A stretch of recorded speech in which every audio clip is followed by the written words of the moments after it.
আসসালামু আলাইকুম।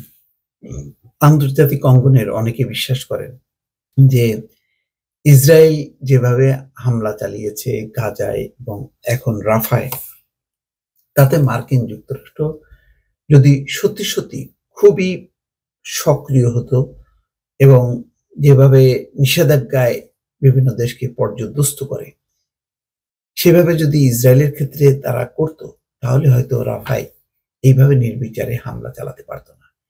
গাজাতে প্রায় ৩৫,০০০ মানুষ হতাহত হয়েছে। এটা প্রমাণিত একেবারে। এবং ধারণা করা হয় তারও সমপরিমাণ মানুষের কোনো অস্তিত্ব নেই।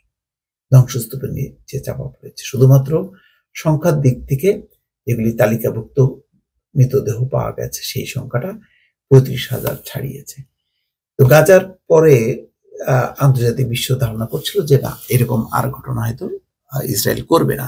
এত বাদ প্রতিবাদ, ক্ষোভ বিক্ষোভের পর কিন্তু না, তারা শোনেনি।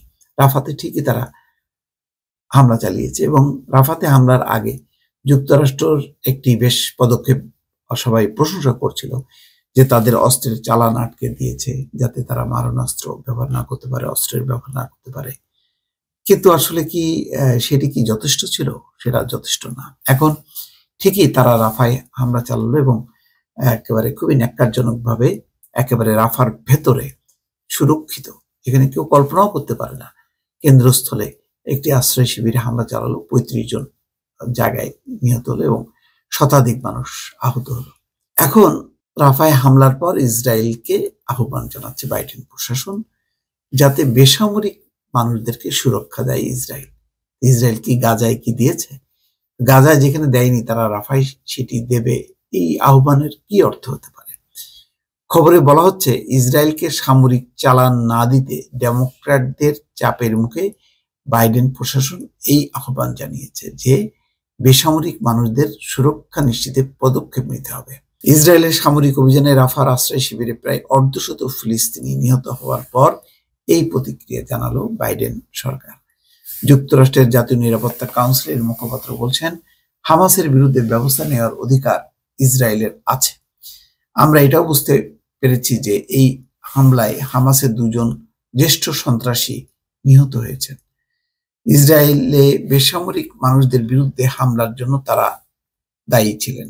তিনি যোগ করেন, তবে আমাদের বার্তা সুস্পষ্ট, বেসামরিক মানুষদের সুরক্ষা নিশ্চিত করতে সম্ভাব্য সব পদক্ষেপ নিতে হবে ইসরায়েলকে। ইসরায়েলের প্রতি সমর্থনের বিষয়ে মার্কিন প্রেসিডেন্ট জো বাইডেন নিজ দলের ভেতর থেকে ক্রমবর্ধমান চাপের মুখে পড়েছেন। গত রোববার রাতে গাজায় একটি আশ্রয় শিবিরে হামলা চালিয়ে ৪৫ জনকে হত্যা করেছে ইসরায়েলি বাহিনী। এই ঘটনায় বিশ্বব্যাপী নিন্দার ঝড় বইছে।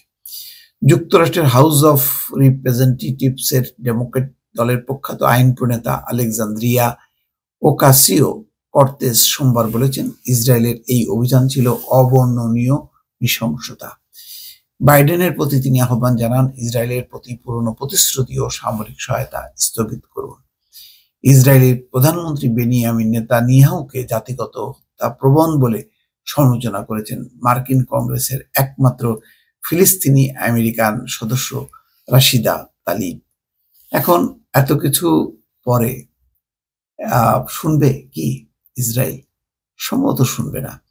কেননা মার্কিন যুক্তরাষ্ট্র আহ্বান জানাচ্ছে, কিছুটা উদ্বেগ, উৎকণ্ঠা, ক্ষোভ প্রকাশ করছে, কিন্তু কার্যকর পদক্ষেপ নিচ্ছে না। আর এই পদক্ষেপ না নেওয়ার কারণে মার্কিন যুক্তরাষ্ট্রের অভ্যন্তরে শিক্ষার্থীরা ব্যাপক তুমুল বিক্ষোভ করেছে। সেই বিক্ষোভকে শক্তভাবে দমন করা হয়েছে। কিন্তু এত কিছুর পরেও কিন্তু বাইডেন প্রশাসন সমর্থন দিয়ে যাচ্ছে, যেখানে ক্ষমতাসীন ডেমোক্রেটদের ভেতরেই কিন্তু এখন ক্ষোভ বিক্ষোভ উচ্চারিত হচ্ছে যে এইভাবে যদি সমর্থন দেওয়া হয়, তাহলে ইসরায়েলের যে গণহত্যা সেটি অব্যাহতভাবে চলতে থাকবে এবং ইসরায়েলের কারণে মার্কিন যুক্তরাষ্ট্র সারা বিশ্বে সমালোচনার একটি পাত্র হয়ে দাঁড়াবে। দর্শক, ভালো থাকবেন। আল্লাহ হাফেজ।